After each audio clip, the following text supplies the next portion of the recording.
आगे बढ़ें और आपको बताएं और यहाँ पर आपको एक अहम खबर से अपडेट करें। इस्लामाबाद की एहतसाब अदालत ने साबिक वफाकी वजीर फवाद चौधरी को जुडिशल रिमांड पर अडयाला जेल भेज दिया है। यहाँ पर आपको एक अहम खबर से अपडेट कर रहे हैं कि इस्लामाबाद की एहतसाब अदालत ने साबिक वफाकी वजीर फवाद चौधरी को जुडिशल रिमांड पर अडयाला जेल भेज दिया है। तफसीलात के मुताबिक आपको बताएं तो साबिक वफाकी वजीर फवाद चौधरी के खिलाफ जेहलम में तमीराती मनसूबों में खुर्द बुर्द केस की समाअत हुई। फवाद चौधरी के खिलाफ केस की समाअत एहतसाब अदालत के जज मोहम्मद बशीर ने की। फवाद चौधरी ने जज मोहम्मद बशीर से मुकालमा करते हुए पूछा कि सर, मैं आपकी तबीयत सुना है कि ख़राब हो गई थी, आप कैसे हैं? अखबार में तो काफ़ी कुछ लिखा था।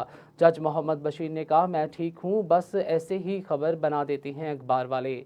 वकील सफ़ाई ने कहा कि फवाद चौधरी साबिक वफाकी वजीर और वकील भी हैं, जेल में बी क्लास दी गई है। जज मोहम्मद बशीर ने कहा कि मैं फवाद चौधरी के लिए जेल में बी क्लास का लिख दूंगा। फवाद चौधरी की जानिब से दरख्वास्त जमानत भी दायर कर दी गई है। एहतसाब अदालत ने फवाद चौधरी की दरख्वास्त जमानत पर नोटिस जारी करते हुए 1 फरवरी को दलाइल तलब कर लिए।